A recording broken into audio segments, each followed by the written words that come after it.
అందరికీ నమస్కరిస్తూ అసలు ఈ మీటింగ్ ఎందుకు పెట్టుకున్నాం, ఏ కార్యక్రమం చేయదలుచుకున్నాం, ఏ రకంగా ముందుకు వెళ్ళాలి, ఏ రకంగా కార్మికులకు న్యాయం జరగాలి, కార్మికుల సమస్యలు పట్టించుకోవాలి, కార్మికులు ఎదుర్కొంటున్న అనుభవాలని ఒకసారి నేను తెలుసుకోవాలనే ఉద్దేశంతోనే యాక్చువల్గా కొంతమందితో మాట్లాడించిన తర్వాత నేను మాట్లాడదాం అనుకున్నా. కానీ ఎక్కువ మంది మాట్లాడలేకపోయినప్పటికీ కూడా చాలామంది మాట్లాడారు. మాట్లాడిన ప్రతి సందర్భంలోనూ కూడా వారి ఆవేదన కనపడింది, ఆలోచన కనపడింది, ఇబ్బందులు కనపడినాయి. ఏదైతే పేపర్ మిల్లో జరుగుతున్న ప్రతి సంఘటన మీద కూడా వారిలో ఉన్నటువంటి బాధాతప్త హృదయం కనపడింది. ఇటువంటి పరిస్థితుల్లో కార్మికులందరూ ఒక సమస్యగా ఒక మాట మీద ఉంటూ కార్మికులందరూ కూడా, ఇందాక రాజేష్ ఒక మాట చెప్పాడు, మంచి మాట, అది యూనియన్స్ కాదు యూనిటీ ముఖ్యమన్నాడు. అది నాకు కూడా బాగా నచ్చింది. యూనియన్స్ కన్నా యూనిటీ ఉంటేనే యూనియన్స్ మనగలుగుతాయి. యూనిటీ లేకపోతే ఏ యూనియన్ కూడా మనుగడ సాధించలేదు. దానికి కారణం కార్మికులు ఐకమత్యంతో ఉండి ఒక ఆలోచన చేసి ప్రత్యక్ష కార్యాచరణ ఏ రకంగా ఉంటుందో మనం ప్రకటించిన తర్వాత ఆ రకంగా ముందుకు వెళ్ళగలిగితే ఖచ్చితంగా మేనేజ్మెంట్ మెడలు ఎలా ఉంచాలన్న దాని మీద ఆలోచన చేయడానికి అవకాశం వస్తుంది. ఆ ఆలోచన చేసే అవకాశం నాకు ఇవ్వండి. నేను మిమ్మల్ని ముందుకు నడిపించే బాధ్యత నేను తీసుకుంటా. తీసుకునేటప్పుడు వెనుకొంజు వేసే ప్రసక్తి అయితే ఉండదు. నా దగ్గరికి కలవడానికి మీరు చెప్పే మీ సోకాళ్ళు రావణాసురుడు ఎవరైతే ఉన్నారో, ఇదే జయకృష్ణ సుబ్రహ్మణ్యం గారిని తీసుకెళ్ళు, సుబ్రహ్మణ్యం గారితో మాట్లాడాలి, సుబ్రహ్మణ్యం గారు నేనేం అనలేదు, సుబ్రహ్మణ్యం గారు నాకు గౌరవం, సుబ్రహ్మణ్యం గారు నాకు అన్నగారితో సమానం, సుబ్రహ్మణ్యం గారితో ఒకసారి మీటింగ్ పెట్టించు, సుబ్రహ్మణ్యం గారికి చాలా విషయాలు చెప్పాలి, చాలా వివరాలు తెలియజేయాలి, పేపర్ మిల్లో ఎలా నష్టపోతుందో చెప్పాలి అని నాకు అనేక రకాలుగా కబుర్లు పెట్టినటువంటి ఈ పెద్ద మనిషి నా గుమ్మం కూడా ఇప్పుడు దాకా తొక్కనివ్వలేదు, ఈ రోజు దాకా. అది నా క్యారెక్టర్. ఇతని గురించి ఆలోచించేంత ఓపిక కానీ, ఇతని గురించి ఆలోచించేంత టైం కానీ నేను వేస్ట్ చేసుకోను. నేను కారణం ఏంటంటే, మీరు కార్మికులు, అతను అసోసియేట్ వైస్ ప్రెసిడెంట్, అతను చెప్పే మాటలు మీరు నమ్మాలి, అతను ఇచ్చే ఆలోచనలు మీరు ముందుకు తీసుకువెళ్ళాలి. అతను పేపర్ మిల్ అడ్మినిస్ట్రేషన్ ఏ రకంగా నడపాలో బైపాస్ చేస్తాడు, ఏ రకంగా కార్మికులు పొట్టలు కొట్టాలో ఆలోచన చేస్తాడు, కార్మికులు ఎలా భయభ్రాంతులు చేయాలో ఆలోచన చేస్తాడు, కార్మికులకు ఏ రకంగా నష్టం చేయాలో ఆలోచన చేస్తాడు, కార్మికులు విడదీసే రకంగా పరిపాలించాలో ఆలోచన చేస్తాడు. యూనియన్లన్నీ కూడా ఇలా విచ్ఛిన్నమైపోతాయి అనుకునే అతను ముందుకెళ్తున్నాడు. ఇక్కడ 13 యూనియన్లు ఉన్నాయని చెప్పి నా స్నేహితులు చెప్పారు. 13 యూనియన్ల నాయకులు కూడా గమనించవలసిన విషయం ఒకటి ఉంది. అసలు యూనియన్లే మనుగడ లేని పరిస్థితుల్లో ఈ పేపర్ మిల్లో జరుగుతోంది అంటే, యూనియన్ నాయకులుగా మనం ఉన్నందుకు మనం గర్వపడాలా, సిగ్గుపడాలా, ఆలోచన చేయాలా, రాజీనామాలు చేయాలా, ఉద్యోగాల నుంచి బయటకు వెళ్ళిపోవాలా ఆలోచన చేసే పరిస్థితులు అయితే మీకు వచ్చినాయి. ఇవాళ ఏదైతే యూనియన్ నాయకులుగా చెప్పుకుంటుంటే మనం అందరం కూడా ఇవాళ ఎందుకు ఈ పరిస్థితులు వచ్చినాయి, ఎందుకు విడదీసి పరిపాలిస్తున్నారు, విభజించి మాట్లాడుతున్నారు, ఎందుకు పేపర్ మిల్ కార్మికులు భయపెడుతున్నారు, పేపర్ మిల్ కార్మికులకు అగ్రిమెంట్ చేయకుండా 29 నెలలుగా ఏ రకంగా అక్రమంగా సంపాదనకి సంపాదిస్తున్నారో ఒకసారి ఆలోచన చేయండి. నేను మిమ్మల్ని రెచ్చగొట్టట్లా, మిమ్మల్ని ఆలోచించమంటున్నా. మిమ్మల్ని రెచ్చగొట్టి రాజకీయంగా పబ్బం గడుపుకోవడానికి నేనేం రాలేదు. ఇక్కడికి రాజకీయాలు చేయడానికి నేను రాలేదు, రాజకీయంగా పేరు సంపాదించుకోవడానికి నేను రాలేదు. మిమ్మల్ని చూసి రాజకీయాలతో పైకి వచ్చినటువంటి వ్యక్తిని నేను. ఇదే పేపర్ మిల్ సెంటర్ లో పుట్టిప్పటికి ఇక్కడే చదువుకుని మీ కార్మికుల జీవితాలతో, కార్మిక నాయకులతో ఉన్న సంబంధాలతో పెరిగిన వ్యక్తిగా నేను ఇక్కడ మీ దగ్గరికి వచ్చా. ఇందాక కూడా ఒక మాట చెప్పా, జోషి గారు చెప్పారు, నన్ను జోషి గారు రాజకీయాల్లోకి తీసుకొచ్చారు. జోషి అంటే నాకు చాలా ఇష్టం. ఒక క్రమశిక్షణగా ఉంటాడు, నిర్మోహమాటంగా మాట్లాడతారు, నిజాయితీగా ఉండడనే అభిమానంతో నేను జోషి గారి నాయకత్వంలో పనిచేశాం. అలాగే దివంగత చక్కంపూడి రామ్మోహన్ రావు నాయకత్వంలో పనిచేశాం. ఇక్కడ కార్మిక నాయకులు ఆదినారాయణ గారు అంటే అంత రెస్పెక్ట్ ఉండేది నాకు. ఆ రోజుల్లో ఆదినారాయణ చేసే ఉద్యమాలు నాకు తెలుసు.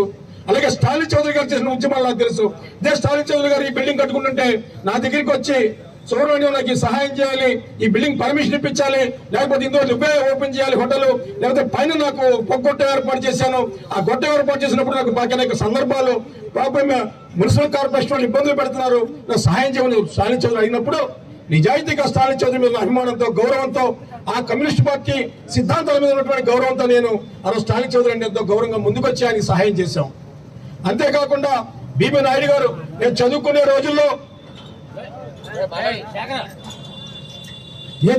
రోజుల్లో నేను కాలేజీ యూనియన్కి ఎన్నికల్లో పోటీ చేస్తే బీబీ నాయుడు తన జనాన్ని తీసుకొచ్చి సుబ్రహ్మణ్యానికి ఓటేయండి చెప్పి నాకు జూనియర్ కాలేజీలో నాకు సహాయం చేసిన వ్యక్తి బీబీ నాయుడు. ఆ రోజుల్లో వీళ్ళందరినీ చూసా, బాలాజీ దాస్ గారిని చూసా, నేను చెప్తున్నా ప్రభాకర్ చౌదరి గారి గురించి తెలుసు, అలాగే ఇందాక చెప్పిన పుల్లూరు సూర్యనారాయణ గారి గురించి తెలుసు. ఎంతో మంది మహానుభావులు వీళ్ళందరినీ చూసి మేము నేర్చుకున్నాం, తెలుసుకున్నా ఎలా ఉండాలి, జీవితంలో ఎలా ముందుకు వెళ్ళాలి, 10 మందిని ఏ రకంగా ఆదర్శంగా తీసుకోవాలి, 10 మందికి ఏ రకంగా సహాయం చేయాలి, 10 మందికి ఉపయోగపడితే 10 మంది మనల్ని ఏ రకంగా ముందుకు తీసుకువెళ్తారన్న దాని మీద ఆలోచన చేశాం. కాబట్టి ఇక్కడ నేను కూర్చుని నన్ను మీరు అభిమానించి నన్ను పిలిచి మీకు నేను సుబ్రహ్మణ్యం అండ కావాలి, సుబ్రహ్మణ్యం సహాయం కావాలి, సుబ్రహ్మణ్యం చేస్తే ఖచ్చితంగా చేసి పెడతాడని నమ్మకం మీలో కలిగింది అంటే అది దేవుడిచ్చిన వరమే. కానీ ఈ నాయకులు ఎవరైతే ఉన్నారో, పూర్వ పేపర్ మిల్లు నాయకులు ఎవరైతే ఉన్నారో వారందరూ ఇచ్చిన స్ఫూర్తి కూడా ఉందని చెప్పి కూడా నేను తెలియజేసుకుంటున్నా. ఇక విషయానికి వస్తే అగ్రిమెంట్ లేదు, కార్మికులకు భద్రత లేదు, క్యాంటీన్ రేట్లు పెంచేస్తారు, అవసరమైతే ఉద్యోగాలను తీసేస్తారు, పరంపర 1 అంటారు, పరంపర 2 అంటారు, పరంపర 3 అంటారు, జేబులు నింపుకుంటారు, పేపర్ మిల్లో కార్మిక చట్టాలు అమలుపరచరు, లేబర్ డిపార్ట్మెంట్ ని కొనేశారు, ప్రభుత్వాన్ని కొనేస్తామంటారు, సుబ్రహ్మణ్యాన్ని కొనేస్తామంటారు, జక్కమూడి రాజాన్ని కొనేస్తామంటారు, అవసరమైతే ఎవరైనా కొనేయగలం మేమని చెప్తూ ఉంటారు. ఎవరిని కొంటారు, ఎలా కొంటారు, ఎందుకు కొంటారు, ఎవరు అమ్ముడుపోతారు, ఎందుకు అమ్ముడుపోతారు అని ఆలోచన చేస్తే ఎవరు అమ్ముడుపోయారు అంటే నువ్వు అమ్ముడిపోయావు ఫస్ట్. ఎవరికి అమ్ముడిపోయావు అంటే కార్మిక పొట్టలు కొట్టి కార్మిక జీవితాలు నాశనం చేయడానికి నువ్వు అమ్ముడిపోయావు. కాబట్టి అగ్రిమెంట్ జరగకుండా, అగ్రిమెంట్ ఆపుకుంటూ, కార్మికులకి జీతాలు పెంచకుండా, ఎలవెన్స్లు తీసుకురాకుండా, కార్మికులు రావాల్సిన సదుపాయాలు క్రియేట్ చేయకుండా నువ్వు అగ్రిమెంట్ ని తొంగలో తొక్కి ఇప్పుడు 29 నెలలుగా ఇప్పుడు ఇన్ని కోట్ల రూపాయలు, 130 కోట్ల రూపాయలు కరోనా టైంలో లాభం సంపాదించిందని చెప్పి వాళ్ళే డిక్లేర్ చేసుకున్నారు. రీసెంట్ గా నాకు తెలిసిన ఇన్ఫర్మేషన్ ఏంటంటే 239 కోట్ల రూపాయలు ఈ సంవత్సరం నికర లాభం అని చెప్పి వాళ్ళు ప్రకటించుకున్నారు. అంటే ఇన్ని కోట్లాది రూపాయలు మీరు సంపాదిస్తుంటే కార్మికులకి జీతాలు పెంచమని, లేకపోతే కార్మికులకు ప్రయోజనాలు చేకూర్చమని, ఎలవెన్స్లు ఇవ్వమని, లేకపోతే వారికి ఇవ్వాల్సినటువంటి PF గ్రాట్యుటీలు ఇవ్వమని అడిగితే దాన్ని నేరం కింద భావించి ఆ నాయకుడిని పిలిచి హెచ్చరించి ఏరా పోరా అని వ్యక్తిగతంగా మాట్లాడుతూ, హీనంగా, చులకనగా, హేళనగా మాట్లాడుతూ, ఒక నాయకుడిని వచ్చాడనే గౌరవం లేకుండా, ఒక యూనియన్ నడుపుతున్నాడనే గౌరవం లేకుండా వాడిని పిలిచి ఏరా ఏం చేస్తావురా, యూనియన్ ఏడా నువ్వు, నీకు ఇది ఇస్తాను తీసుకోరా, లేదా నువ్వు 2 రోజులు 4 రోజులు ఉద్యోగులకు రాకుండా ఇంట్లో కూర్చోరా, నీకు జీతం ఇచ్చి పంపించేస్తాను, ఇలాంటి మాటలు మాట్లాడుతున్నాడు. ఏంది ఈ భాష, ఏంటి ఈ రకం, ఇది అనాగరికమా నాగరికమో నాకు అర్థం అవట్లా. ఎందుకు భరించాలి, ఎందుకు సహించాలి, ఎందుకు వాళ్ళని మనం ఆ రకంగా ప్రోత్సహించాలి, ఆలోచన చేయాలి. నేను ఒకటే చెప్తున్నాను, కార్మికులందరికీ కూడా 2-3 సార్లు నా దగ్గరికి వచ్చిన కూడా చెప్పా, మీలో ఐకమత్యం ఉంటే, మీలో నిజాయితీ ఉంటే, మనకి న్యాయం జరగాలనే ఆలోచన మీకు ఉంటే ఖచ్చితంగా నేను మీ వెనకాల నిలబడతాను. మీకు ఏ రకంగా ప్రయోజనం చేకూర్చాలో ఆలోచన చేస్తాను. మనం అవసరమైతే ఎవరైతే మేనేజ్మెంట్ ఉందో బంగూరుస్తున్నారో రాజమండ్రి మేజిస్ట్రేట్ కోర్టులో క్రిమినల్ అఫెన్స్ కేసు వేసి నిలబెట్టే బాధ్యతగా తీసుకుంటానని చెప్పి తెలియజేసుకుంటా. నాకు తెలిసి చట్టాలు నాకు తెలియకపోతే తెలుసుకుంటాను. ఏ రకమైన చట్ట ఉల్లంఘనలు జరుగుతున్నాయో నాకు తెలుసు. ఇక్కడ ఏ రకంగా కార్మికులు పట్టులు పెట్టుకుని ఉపాధి ఏ రకంగా కోల్పోతున్నారో నాకు అన్ని తెలుసు. నువ్వు ఏ రకంగా అయితే ఒక గైడ్ లైన్స్ ప్రకారం, ఒక బైలాస్ ప్రకారం ఏ రకంగా నువ్వు నడపట్లేదో పేపర్ మిల్లుని అన్ని మాకు తెలుసు. నువ్వు పొల్యూషన్ పేరుతో ఈ చుట్టుపక్కల ప్రాంతాల్లో ఏ రకంగా నువ్వు చేస్తున్నటువంటి దుర్మార్గం ఉందో అదంతా మాకు తెలుసు. అవన్నీ తెలిసిన వ్యక్తిగా నిన్ను ఎక్కడ ఇబ్బంది పెట్టాలో, ఎలా ఇబ్బంది పెట్టాలో, ఏ రకంగా నిన్ను బాధ పెట్టాలో మాకు తెలుసు. కాకపోతే ఇందాక చెప్పినట్టుగా కంపెనీ గురించి ఆలోచించి, కార్మికుల భవిష్యత్తు గురించి ఆలోచించి, కార్మికులకు ఉపాధి అవకాశాలు దెబ్బతినకుండా ఉండడానికే కొంతవరకు రాజీ పడుతూ వస్తున్నాం ఇప్పటిదాకా. మేము ఈ ప్రాంతవాసిగా మాకు తెలుసు, నువ్వు పొల్యూషన్ కంట్రోల్ కి ఒక మిషన్ తెస్తావు, దాన్ని ఆపరేట్ చెయ్యవు, ఒక్కసారి వదిలేస్తావు మొత్తం అంతాను. దానివల్ల ఎంత కాలుష్యం వస్తుందో మాకు తెలుసు. కానీ కాలుష్యం వచ్చింది కదా అని నిన్ను బ్లాక్మెయిల్ చేయడానికో, కాలుష్యం వస్తోంది కదా అని చెప్పి నిన్ను ఇబ్బంది పెట్టడానికో, లేదా కాలుష్యం వస్తోంది కదా అని చెప్పి నీ పేపర్ మిల్లు మూసివేయించడానికో మేము సిద్ధంగా లేవు. కారణం కొన్ని వేల మంది కార్మికులు ఈ ఇండస్ట్రీని నమ్ముకుని బతుకుతున్నారు కాబట్టి ఆ ఇండస్ట్రీని నిలబెట్టాలి, ఆ ఇండస్ట్రీ నిలబెడితే మనం నిలబెడతామని నమ్ముకున్న వాళ్ళు అనేక వేల మంది కార్మికులు ఉన్నారు కాబట్టి ఇంకా నువ్వు ఇక్కడ బతకగలుగుతున్నావు. ఈ బతుకు నీకు ఇచ్చిందంటే నీకెవరిచ్చారు? నీ తల్లిదండ్రులు నీకు జన్మ ఇవ్వచ్చు, నీకు చదువు నీకు జన్మనివ్వచ్చు, కానీ నీకు ఇవాళ తినే తిండి ఈ పేపర్ మిల్ ఇస్తోంది. ఈ కార్మికులకు ఏ రకంగా ఇస్తోందో నీకు అదే రకంగా ఇస్తోంది. దాన్ని పక్కన పెట్టి నువ్వు ఇవాళ విభజించి పరిపాలిద్దాం, విడదీసి పరిపాలిద్దాం, యూనియన్ నాయకులు తొక్కేద్దాం, యూనియన్ లేకుండా విచ్ఛిన్నం చేద్దాం, ఎవరన్నా ఒక్కన్నా అరగానో టికెట్ గానో హాఫ్ టికెట్ గానో ఎంకరేజ్ చేద్దాం, ఎంకరేజ్ చేసి వారి ద్వారా లబ్ధి పొందుతామని చెప్పి ఆలోచన చేసావు కాబట్టి ఇంతమంది కార్మికులు ఐక్యత వచ్చింది. వాళ్ళ పేపర్ మిషన్ వాళ్ళు ముందుకు రావచ్చు, రేపు మెయింటెనెన్స్ వాళ్ళు రావచ్చు, స్టాక్స్ డిపార్ట్మెంట్ రావచ్చు, డిఫరెంట్ డిపార్ట్మెంట్స్ రావచ్చు. ఎవరు వచ్చినప్పటికీ కూడా నువ్వే తీసుకొచ్చావు ఈ ఐక్యతని, ఈ ఐకమత్యాన్ని, ఈ పోరాటాన్ని, ఈ ఉద్యమాన్ని, ఈ కార్యాచరణని, ఈ కార్యక్రమాన్ని నువ్వే అవకాశం కల్పించావు కాబట్టి నీకు మనస్ఫూర్తిగా ధన్యవాదాలు తెలియజేసుకుంటున్నా. కారణం ఈ కార్మికులు కడుపు మండి మాట్లాడుతున్నారు. వాళ్ళ కార్మికులు సంతోషంగా లేరు. నువ్వు కరోనా సమయంలో కొంతమంది కార్మికులు చనిపోయారు, కొంతమంది కార్మికులు కరోనా బారిన పడ్డారు. నువ్వు ఏమి సహాయం చేసావు? నాకు నిన్న ఒక స్నేహితుడు, ఒక యూనియన్ నాయకుడు చెప్పాడు, ఆయన పేరు చెప్తే బాధపడతాడు. ఆయనకి పక్కన ఉన్న స్నేహితుడికి కోవిడ్ వస్తే అతనికి 14 రోజులు 15 రోజులు లీవ్ పెట్టి ఇంటికి వెళ్ళిపోమన్నాడంట. ఆ పక్కన ఉన్నందుకు ఆ నాయకుని కూడా నువ్వు ఇంటికి పోయి సెలవు పెట్టేసుకోమరా, నీకు జీతం ఇస్తానన్నాడట. కానీ కోవిడ్ బారిన వ్యక్తికి లేదు, కోవిడ్ పక్కన ఉన్నటువంటి వ్యక్తికి జీతం లేదు. అంటే సుప్రీంకోర్టు ఒక డైరెక్షన్ ఇచ్చింది, సెంట్రల్ గవర్నమెంట్ ఒక డైరెక్షన్ ఇచ్చింది. ఎవరైనా కోవిడ్ బారిన పడినటువంటి ఎంప్లాయీస్ కానీ, కార్మికులు కానీ, ఉద్యోగులు కానీ, వారి కుటుంబాలకు కానీ ఏ రకమైనటువంటి ఇబ్బందులు పడినప్పటికీ కూడా వారు కాంపెన్సేట్ చేయాలని చెప్పి ఖచ్చితంగా ఒక గైడ్లైన్స్ ఇస్తే దాన్ని దొంగలో తొక్కావు. నువ్వు డీసీఎల్ జేబులో పెట్టుకున్నావు, జేసీఎల్ జేబులో పెట్టుకున్నావు, గవర్నమెంట్ జేబులో పెట్టుకుందాం ట్రై చేస్తున్నావు. ఇవాళ రాజకీయాలు చేయడానికి నీ దగ్గర ఉన్న మనిషిని మా పార్టీకి సంబంధించిన పెద్దల దగ్గరికి పంపించి పార్టీలో జాయిన్ చేసి పార్టీలో చేరికలు తీసుకొచ్చి ఖచ్చితంగా వైఎస్ఆర్ పార్టీకి చెడ్డ పేరు తీసుకురావడానికి నువ్వు చేసే ప్రతి ప్రయత్నం మాకు తెలియదు అనుకుంటున్నామేమో. మాకు అన్నీ తెలుసు. సమయం వస్తోంది కాబట్టే మేము వెయిట్ చేసాం. ఆ వెయిట్ చేసిన సందర్భంలోనే నువ్వు చేస్తున్న రాజకీయాలు మాకు తెలుసు, నువ్వేమో ఆట ఆడుతున్నావో మాకు తెలుసు. నువ్వు కూడా ఇందాక ఒక నాయకుడితో చెప్పాడంటే నిన్న మొన్న పరంపర అయిపోతుంది, పరంపర అయిపోయిన వెంటనే మీకు ఎలక్షన్స్ పెట్టేస్తాం, అగ్రిమెంట్ చేసేస్తాం. అసలు వీడియో కూడా అగ్రిమెంట్ చేయడానికి, ఎలక్షన్ పెట్టడానికి ఇతనికి ఎంత అర్హత ఉంది, ఇతను అసలు ఏ క్యారెక్టర్ లో ఉన్నాడు, ఏ క్యాడర్ లో ఉన్నాడు, ఇతని ఆలోచన ఏంటో మాకు తెలీదా? అంత మేము చిన్నపిల్లలం కాదు. నువ్వు చెప్పే చట్టాలు విని, నువ్వు చెప్పే ధర్మాలు విని, నువ్వు చెప్పే కార్యక్రమాలు వినడానికి మాకేమో చెవులో పువ్వులు లేవు. మీరంటే కార్మికులు, మీకు క్రమశిక్షణ కావాలి. ఓ డిపార్ట్మెంట్కి వెళ్తే ఆ డిపార్ట్మెంట్ లో క్రమశిక్షణగా పనిచేసి ప్రొడక్షన్ పెంచడానికి, అవసరమైతే మీకు అప్పచెప్పిన బాధ్యతను సక్రమంగా నిర్వర్తించడానికి మీకైతే కొన్ని అడ్డంకులు ఉంటాయి, కొన్ని ఇబ్బందులు ఉంటాయి. కానీ నాకు అలాంటిది ఏం లేదే, నాకు అలాంటి ఇబ్బందులు ఏం లేవు, నాకు అలాంటి ఆలోచనలు ఏం లేవు. నిన్ను ఏ రకంగా ఇబ్బంది పెట్టాలో ఇక్కడి నుంచి ఆలోచిస్తాం. నిన్ను ఏ రకంగా మేజిస్ట్రేట్ కోర్టులో నుంచో పెట్టాలో, ఏ రకంగా క్రిమినల్ అండ్ సివిల్ అఫెన్స్ ఏ రకంగా చేస్తున్నావో అవన్నీ కూడా ఖచ్చితంగా బయటకు వచ్చే పరిస్థితులు అయితే ఉన్నాయి. ఇవాళ ఇండియన్ పీనల్ కోడ్ లో కొన్ని సెక్షన్స్ ఉంటాయి. ఆ సెక్షన్స్ ప్రకారం నువ్వు చట్టాన్ని అమలుపరచకపోతే, చట్టాన్ని దుర్వినియోగం చేస్తే ఏ రకమైన శిక్షలు నీకుంటాయో కూడా రుచి చూపించడానికే నేను వచ్చానని చెప్పుకోవడం మీకు తెలియజేసుకుంటున్నా. అంతే తప్ప నువ్వు చెప్పిన మాటలు విని నువ్వేదో రాజకీయాలు చేసేసి అధికార పార్టీ వైఎస్ఆర్ కాంగ్రెస్ పార్టీ కాబట్టి వైఎస్ఆర్ కాంగ్రెస్ పార్టీ పార్లమెంట్ సభ్యుడిని మెప్పించడానికి, అతని తప్పుదో పట్టించడానికి అతని దగ్గరికి నీ మనిషిని పంపించి నువ్వు ఒక రాజకీయం చేయాలనుకుంటే కళ్ళు మూసుకుని కూర్చునే పరిస్థితులు అయితే మాకు లేవు. ఇవాళ రాజకీయాల కంటే కార్మికుల భవిష్యత్తు ముఖ్యం, కార్మిక సంక్షేమం ముఖ్యం, కార్మికుల ఆలోచన ముఖ్యం, కార్మికుల భద్రత ముఖ్యం. కార్మికులు చేసే కార్యాచరణకి ముందుండి నడిపించే బాధ్యత కూడా మేమే తీసుకుంటామని చెప్పి కూడా నేను మీకు తెలియజేసుకుంటున్నా. ఏదో 4 మాటలు చెప్పి వెళ్ళిపోవడానికి నేను రాలేదు. రావడానికి ముందే 4 సార్లు ఆలోచించే వచ్చాను ఇక్కడికి. రావడం కరెక్టా కాదా, వస్తే వెనక్కి వెళ్ళాలా, ముందుకు వెళ్ళాలా, వెనక్కి వెళ్ళిపోతే ఏ రకమైన ఇబ్బంది ఉంటుంది, ముందుకెళ్తే ఏ రకంగా ఇబ్బంది ఎదుర్కోవాలి, అవన్నీ ఆలోచన చేసి నేను వచ్చాను.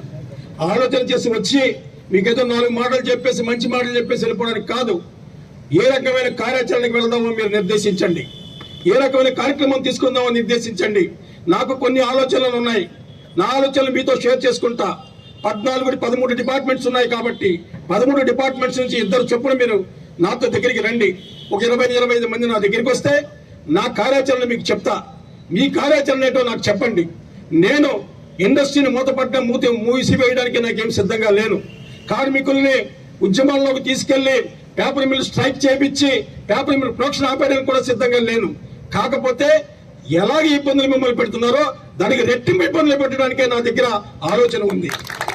ఆ ఆలోచన నేను ముందుకు తీసుకెళ్తా. ఇవాళ నిజంగా చెప్తున్నా, జక్కమ్మూడి రాజా గాని అరుణ్ గాని ఆ రోజు నిరాహార దీక్ష చేయకపోతే చెప్పండి, మీకు మనస్ఫూర్తిగా చెప్పండి. మీరు ఇక్కడ 84 మంది కార్మికులు 84 అండి 84 మంది కార్మికులకి పర్మనెంట్ అయ్యేదా? నాన్ కోర్లోకి వచ్చేవారా? ఇవన్నీ ఎలా జరిగినాయి? ఎవరి వల్ల జరిగినాయి?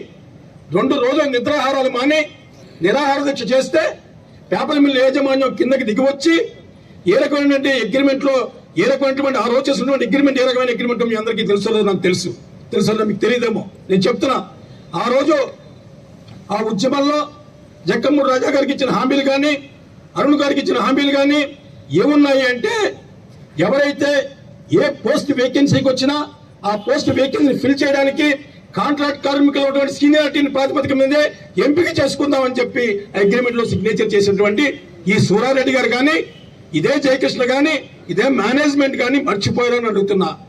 ఇవాళ మ్యాన్ టు మ్యాన్ అంటున్నారు, పరంపర అంటున్నారు, రకరకాల కార్యక్రమాలు చేస్తున్నారు. నేను ఇప్పుడు కూడా చెప్తున్నా, పరంపర ఆ కార్యక్రమంలో నేను వ్యతిరేకించిన అభిమానించిన దట్ ఈస్ డిఫరెంట్. కానీ చట్ట ప్రకారం చెల్లుతుందో చెల్లదో డబ్బులు ఇచ్చిన వాళ్ళు కానీ డబ్బులు తీసుకున్న వాళ్ళు కానీ ఆలోచించుకోండి. ఎవరన్నా హైకోర్టులో రిట్ ఫైల్ చేస్తే ఈ రకమైనటువంటి ప్రాక్టీస్ ఈ పేపర్ మిల్లో జరుగుతుందని చెప్తే డెఫినెట్ గా ఏ రకమైనటువంటి శిక్ష పడుతుందో కూడా ఆలోచన చేసుకుని ముందుకెళ్ళండి.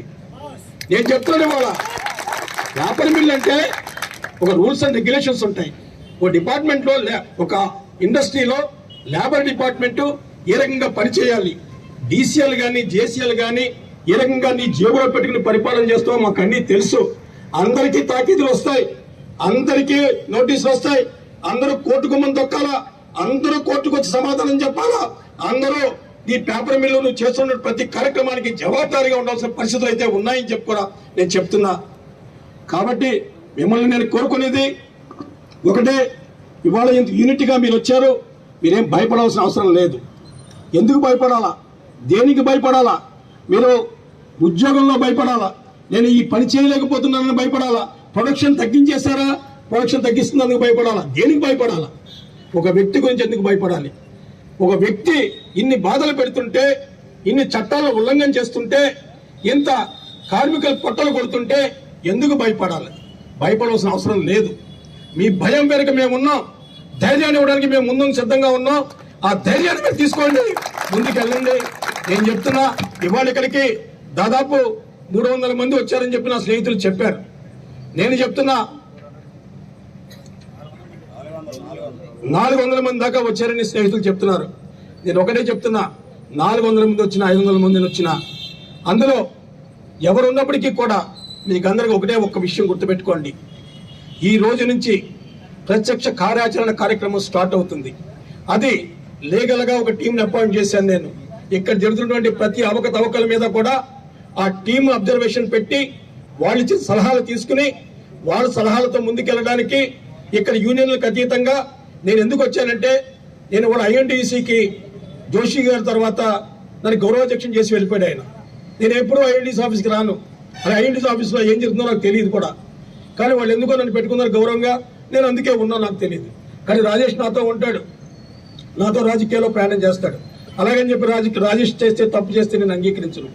అలాగే సిఐటి అరుణ్ వస్తూ ఉంటారు, లేకపోతే మల్లారెడ్డి గారి యూనియన్ శ్రీనివాస్ గారు వస్తూ ఉంటారు, లేకపోతే మన సైద్ బాబు యూనియన్ వాళ్ళు వస్తూ ఉంటారు. కానీ ఎవరు ఏ నాయకుడు వచ్చినా, ఏఐటీసీ వాడు వచ్చినా, ఎవరు వచ్చినప్పటికీ కూడా నాకు పేపర్ మిల్ అంటే కార్మికులు, కార్మిక సంఘాలు, కార్మిక నాయకులు, కార్మికులే నాకు ఇంట్రెస్ట్. అందులో రాజకీయాన్ని చూడను, వివిధ వాళ్ళ యూనియన్స్ చూడను. నేను ఖచ్చితంగా చెప్తున్నా, మీ కష్టాన్ని చూస్తా, బాధను చూస్తా, సమస్యను చూస్తా, ఇబ్బందిని చూస్తా. డెఫినెట్ గా మీకు ఆ విషయంలో ముందుండి ఎనకుండి నడిపించడానికి నేను ముందు సిద్ధంగా ఉన్నానని చెప్తున్నా.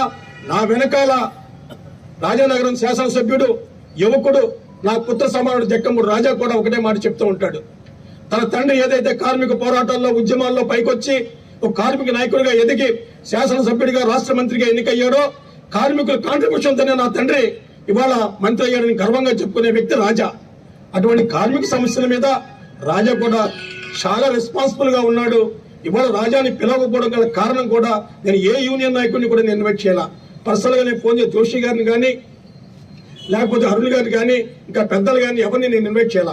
నేను ఒకటే అనుకున్నా, కార్మికులతో ఇంటరాక్షన్ పెట్టుకుందాం, డయాస్లు వద్దు, ఎవరు ఏమొద్దు, అందరం ఒకటే, వారి విషయాలు విందాం, వారు చెప్పే మాటలు విని ఏ రకంగా ముందుకు వెళ్లాలో ఆలోచన చేద్దామని చెప్పి నేను యూనియన్లకు అతీతంగా వచ్చాను. యూనియన్లకు అతీతంగా వచ్చిన తర్వాత మీ స్పందన, మీ ఆలోచన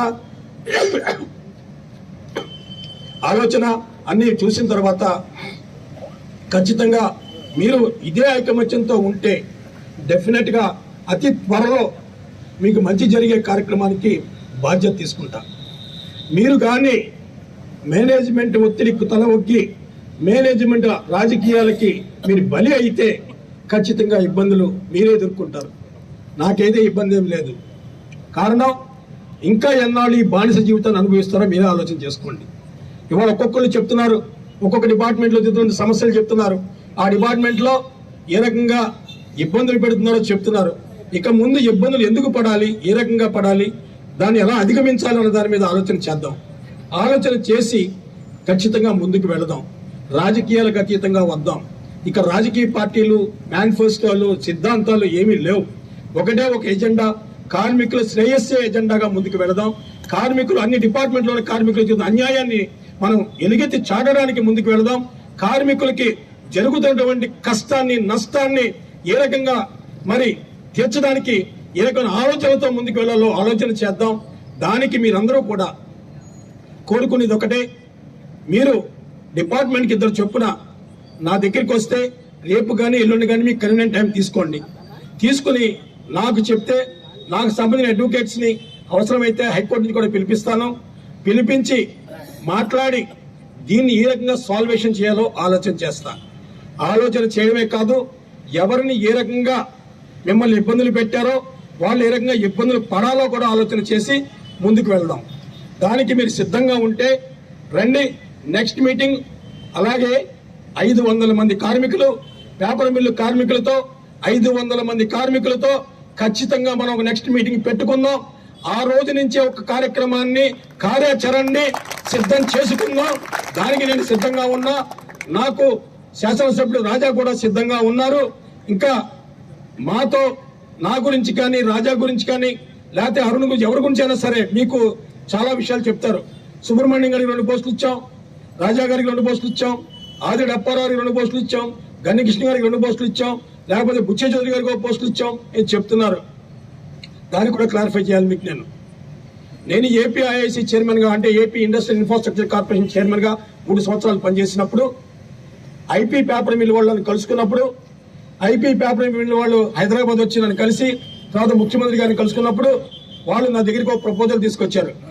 పేపర్ మిల్లు యూనిట్ ఎక్స్పాన్షన్ చేద్దాం అనుకుంటున్నాం, అడిషనల్ గా మిషనరీ తెద్దాం అనుకుంటున్నాం, అడిషనల్ గా రిక్రూట్మెంట్ చేద్దాం అనుకుంటున్నాం, అలాగే పొల్యూషన్ కంట్రోల్ చేయడానికి ఒక మెకానిజం ని మేము ఆలోచిస్తున్నాం, అలాగే కాకినాడ వైజాగ్ మధ్యన కోస్టల్ కారిడార్ లో ఒక ఇండస్ట్రీని పెట్టదలుచుకున్నాం. దానికి ప్రపోజల్స్ మా దగ్గరికి వచ్చి ఇచ్చినప్పుడు నేను వాళ్ళతో ఒకటే అడిగా, ఐపీ పేపర్ మిల్లు వాళ్ళు ఇంత ఇన్ఫ్రాస్ట్రక్చర్ తో, ఇంత ఇన్వెస్ట్మెంట్ తో ఇంతమందికి ఉపాధి అవకాశాలు కల్పిస్తున్నారు కాబట్టి ఒకసారి రాజమండ్రిలో పేపర్ మిల్లు అక్కడ జరుగుతున్న పరిస్థితులు కూడా మీరు అవగాహన చేసుకుని పొల్యూషన్ ఏ రకంగా వస్తుందో ఒకసారి ఆలోచన చేయమని చెప్పినప్పుడు వాళ్ళు నన్ను కలుసుకున్నప్పుడు, ఇక్కడ పీకే సూరి గారు ఉన్నప్పుడు పీకే సూరి గారు నా ఇంటికి వచ్చి నన్ను గ్రీట్ చేసి ఐపీ పేపర్ మిల్ వాళ్ళు మిమ్మల్ని కలవమన్నారండి, ఇక్కడ పబ్లిక్ హీరింగ్ ఒకటి పెట్టాము, దానికి మీ సహాయం చేయాలి, సపోర్ట్ కావాలన్నప్పుడు మీకు కోటిలింగాలపేటలో కాలుష్యం వల్ల పడుతున్న ఇబ్బందులు పడుతున్న కుటుంబాలు ఉన్నాయి లూదరగిరిలో, కోటిలింగాలపేటలో, వాళ్ళకి మీరు కొన్ని ఉపాధి అవకాశాలు కల్పించండి అని అడిగినప్పుడు అప్పటికే జోషి గారు నెంబర్ ఆఫ్ టైమ్స్ రిప్రజెంటేషన్స్ ఇవ్వడం, జోషి గారి నాయకత్వంలో నా స్నేహితుడు కేబుల్ చనిపోయాడు, వాడు కూడా దీని మీద పట్టుదలగా పనిచేయడం, ఆ టైంలో సూరి గారు 20 ఉద్యోగాలు ఇస్తారని ప్రామిస్ చేయడం, బాబు 20 ఉద్యోగాలు ఇస్తారని ప్రామిస్ చేయడం, అందులో 19 మందికి ఉద్యోగాలు ఇవ్వడం, ఒక వ్యక్తికి ఉద్యోగం ఇవ్వకపోవడం జరిగింది. ఆ ఉద్యోగికి అతనికి ఎందుకు ఇవ్వలేదంటే అతనికి అర్హత లేదు, అతను ఐటీఐ గ్రాడ్యుయేట్ కాదని చెప్పడం జరిగింది. ఆ సందర్భంలో అతనికి ఉద్యోగం ఇవ్వకపోతే మొన్న రాజా గారు ఉద్యమం చేసినప్పుడు ఇదే జయకృష్ణ గారు, ఇదే సూరారెడ్డి గారు నాతో మాట్లాడి, మీరు ఏదో పేరు చెప్పారు కదండి, అతనికి కాంట్రాక్ట్ కార్మికుడిగా పనిచేస్తున్నాడు, అతను డెఫినెట్ గా ఈసారి పర్మనెంట్ బదిలీదారులో తీసుకుంటాం, మీరు ఒక లెటర్ పంపించండి అని అడిగారు. నేను పట్టించుకోలేదు. దాని కూడా తర్వాత నా దగ్గరికి చాలా మంది వచ్చారు. జగ్గంపేట శాసనసభ్యుడి నుంచి, తుని శాసనసభ్యుడి నుంచి, కొవ్వూరు మంత్రి దగ్గర నుంచి మీరు చెప్తే పని అయిపోద్దని చెప్పేవారు నాతో వచ్చి. నాకేం రాజకీయాల్లో ఉంటాం, మేము లెటర్ ఇస్తూ ఉంటాం, అది ఎలిజిబిలిటీ ఉందో లేదో మీరు గుర్తించుకోవాలా. నేను ఎవడి పనికి మళ్ళీ తీసుకొచ్చి మీకు ఉద్యోగంలో పెట్టమంటే మీరు ఉద్యోగం ఎందుకు ఇస్తే మీకేం వచ్చింది? అది ఎప్పుడో తీసిన లెటరు, నెలల క్రితం ఇచ్చిన లెటరు బయటకు తీసి, ఒక్క నిమిషం ఉండమ్మా బాబు, జయకృష్ణకి నేను అక్కడ వైస్ ప్రెసిడెంట్కి ఒక లెటర్ రాస్తే, ఆ డైరెక్టర్ ఒక లెటర్ రాస్తే, నేను కానీ రాజా కానీ ఎవరో లెటర్ రాస్తే, ఆ లెటర్లన్నీ ఒక వ్యక్తికి ఇచ్చి ప్రెస్ కాన్ఫరెన్స్ లో వీళ్ళందరికీ ఉద్యోగాలు ఇచ్చాం కాబట్టి వీళ్ళు నోరు మెదపరు, కాలు కదపరు, మమ్మల్ని ఏమీ చేయలేరు, వీళ్ళు అమ్ముడు పోయారని చెప్పి నువ్వు చెప్పిన మాటలన్నీ మా చెవులకు ఎక్కాయి. మేమేమి పిచ్చోళ్ళం కాదు, మేమే నిద్రపోవటం లేదు. నువ్వు ఇచ్చిన ఉద్యోగం ఏమిటో ఎలిజిబిలిటీ చూసుకున్నావో లేదో చూసుకో. ఎలిజిబిలిటీ ఉందా, సీనియారిటీ ఉందా, ఆ సీనియారిటీ ఉన్నవాడికి ఇచ్చావా లేదో ఒకసారి గమనించుకో, అప్పుడు మాతో మాట్లాడు. అంతే తప్ప నువ్వేదో మమ్మల్ని బ్లాక్మెయిల్ చేయడానికో, బద్నాం చేయడానికో, రాజకీయాలు చేయడానికో ప్రయత్నం చేస్తే ఖచ్చితంగా చెప్పు దెబ్బలు తింటాం. ఇది మనస్ఫూర్తిగా చెప్తున్న మాట, ఇదేమి చిన్నపిల్లల మాట కాదు. ఇది నువ్వేదో కార్మికులతో వాళ్ళ జీవితాలతో ఆడుతున్న ఆట కాదు. ఇది ఖచ్చితంగా నువ్వు ఆడుకుంటున్నటువంటి ఆట. నీ ఆటలో నువ్వే బలైపోతావు, ఎవడో బలవడు, అల్టిమేట్ గా నువ్వు బలైపోతావు. ఇదే పరంపర సంబంధమైన ఉద్యోగస్తులు నేను ఒకటి అడుగుతున్నా, పాపం వాళ్ళకు ఉన్నటువంటి ఇబ్బందులు, ఆర్థిక పరమైన కష్టాలతో వాళ్ళు నెక్స్ట్ జనరేషన్ కి ఉద్యోగం వస్తుందన్న ఆలోచనతో వాళ్ళు ముందుకెళ్తే నువ్వు ఎంతంత డబ్బు తీసుకున్నావు, ఏ రకంగా డబ్బు తీసుకున్నావు, వాళ్ళకి 2 సంవత్సరాల జీతం ముందిచ్చి ఇంకో 2 సంవత్సరాలు సరిపడా డబ్బులు తీసుకుని ఏ రకంగా ఉద్యోగాలు ఇస్తానని చెప్పి నువ్వు మోసం చేస్తున్నావో ఆ వివరాలన్నీ నా దగ్గర ఉన్నాయి. ఎవరెవరి దగ్గర ఎంతంత పేమెంట్ తీసుకున్నావో, ఎవరెవరికి వాటాలు పంచారో అవన్నీ మాకు తెలుసు. ఆ తెలిసిన విషయాలు ప్రతిదీ కూడా బయటకు వస్తే నేను ప్రజలే ఊరేసేస్తారు. నువ్వు పేపర్ మిల్లో ఒక గదిలో ముసుగులో కూర్చుని నువ్వు ఎంజాయ్ చేస్తున్నావు. గేటు బయటికి రా, గేటు బయటకు వచ్చి నీ మాటలు చెప్పు, పెట్టి కథలు చెప్పు, కృష్ణా జిల్లా యాస చెప్పు, కృష్ణా జిల్లా రాజకీయాలు చెప్పు.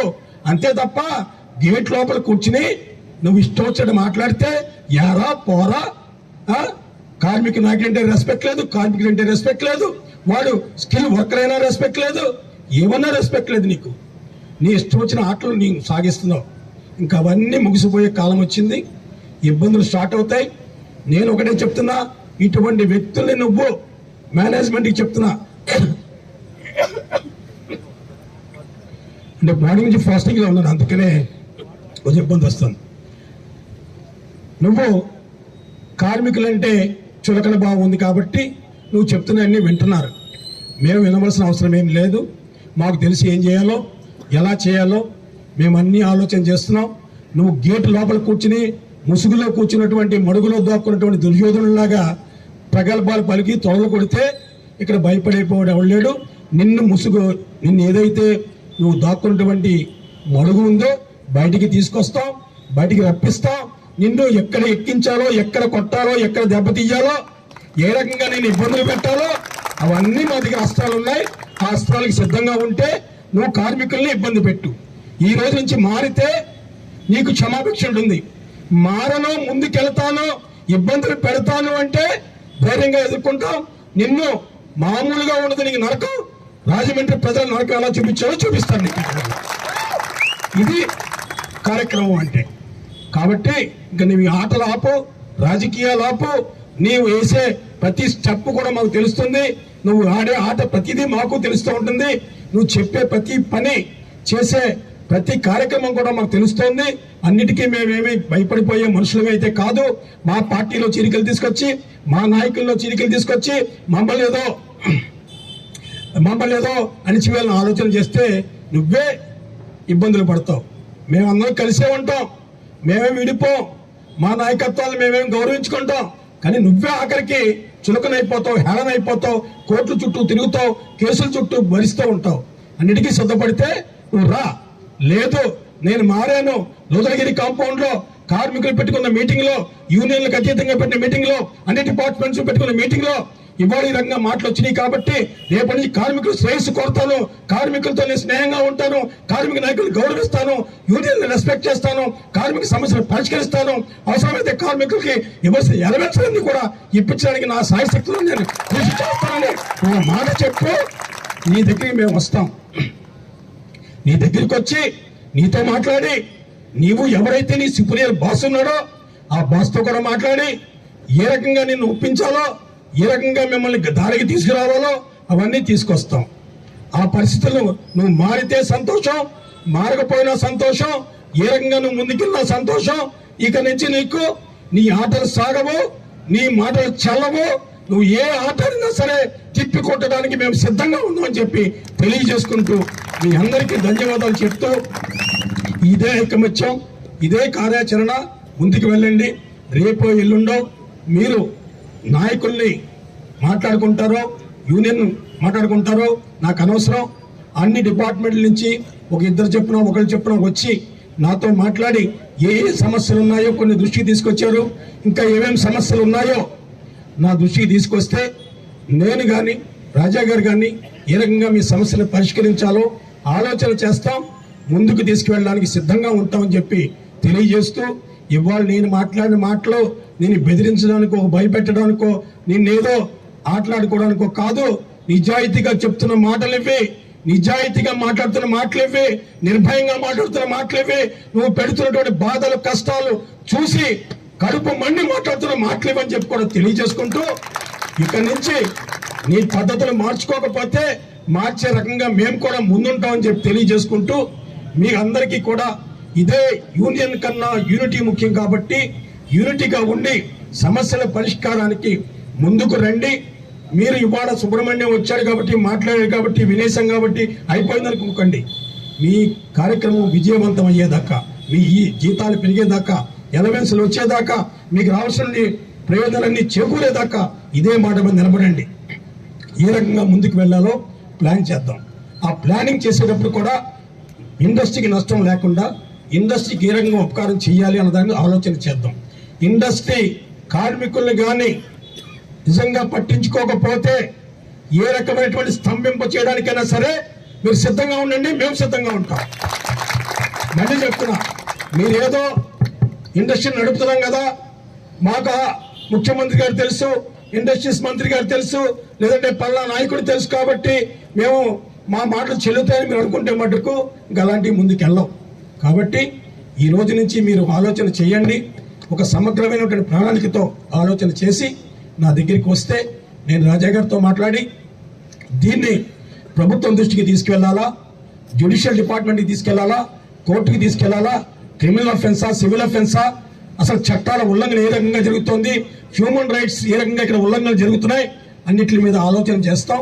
ఆలోచన చేసి ప్రతి దానికి సమాధానం చెప్పడానికి సిద్ధంగా ఉన్నామని చెప్పి తెలియజేసుకుంటూ మీ అందరి అభిమానంతో ఇవాళ సుబ్రహ్మణ్యం ఏం చెప్తాడు, ఏం మాట్లాడతాడు, ఏ రకంగా మనకి సాయం చేస్తాడని మీరు అనుకుంటున్నారేమో. ఖచ్చితంగా మీకు ప్రతి కష్టాల్లోనూ, ఇబ్బందుల్లోనూ, సమస్యల్లోనూ మేము మీతో ఉంటాం. మాకు ఇక్కడ రాజకీయ నాయకత్వం అవసరం లేదు, మా జెండా ఎగరాల కోరిక ఏమీ లేదు. కేవలం మీతో ఉన్న స్నేహం, సాన్నిహిత్యంతో కొంతమంది స్నేహితులు నా దగ్గరికి వచ్చారు కాబట్టి, నాకు సమస్య మీద స్పందించే గుణం ఉంది కాబట్టి నేను మీ దగ్గరికి వచ్చాను ఇవాళ. అందుకే ఈ రోజు నుంచి కూడా అందరం కలిసి ఐకమత్యంతో ఆలోచన చేద్దాం. ఖచ్చితంగా మేనేజ్మెంట్ చేసిన తప్పుల్ని మరి ఏ రకంగా ఎండకట్టాలో ఆలోచన చేసి కార్మికుల ప్రయోజనాలకి ఏ రకంగా విఘాతం కలుగుతుందో దాన్ని తిప్పికొట్టడానికి ఆలోచన చేద్దాం. డెఫినెట్ గా మీకు అగ్రిమెంట్ జరుగుద్ది, ఎన్నికలు జరుగుతాయి. ఖచ్చితంగా మీరే విజయ తీరాలకు వెళ్తారు, మీ నాయకులే మీరే అగ్రిమెంట్లు చేస్తారు. గతంలో లాగా యూనియన్ నాయకులు కూర్చోబెట్టో, యూనియన్ నాయకులు అగ్రిమెంట్లు చేసే పరిస్థితులు మారుతాయి. ఇక్కడ కార్మికులు అగ్రిమెంట్ చేసే పరిస్థితులు తీసుకొచ్చే పరిస్థితి నేను తీసుకుంటా. అంటే యూనియన్ గౌరవించడం లేక యూనియన్ అందరూ ఫీల్ అవుతారు. నేను ఒకటే చెప్తున్నా, నేను ప్రత్యక్షంగా వచ్చాను అంటే యూనియన్ అగౌరవపరచాలని కాదు, యూనియన్ తగ్గించాలని కాదు, యూనియన్లు నిర్వీర్యం చేయాలని కాదు, యూనియన్ని పక్కన పెట్టాలని కాదు. యూనియన్స్ లో కొన్ని సిద్ధాంతాలు ఉంటాయి, కొన్ని ఆలోచనలు ఉంటాయి. వాళ్ళు పైనుంచి ఇన్స్ట్రక్షన్స్ మేరకే పనిచేస్తూ ఉంటారు. కానీ కార్మికులకు ఆ గొడవ లేదు. కార్మికులు ఎప్పుడు కూడా మన జీవితాలు ఎలా ఉంటాయి, మన భవిష్యత్ తరాలకి ఏ రకంగా మనం ఏమి ఇవ్వాలని ఆలోచన చేస్తారు. కాబట్టి కార్మికులు చేసుకునే అగ్రిమెంట్ గా మనం మేనిఫెస్టో పెడతాం. కార్మికుల మేనిఫెస్టోయే రేపు అగ్రిమెంట్ గా మారిపోతుందని చెప్పి కూడా మీకు తెలియజేసుకుంటూ థ్యాంక్ యూ వెరీ మచ్. జై హింద్.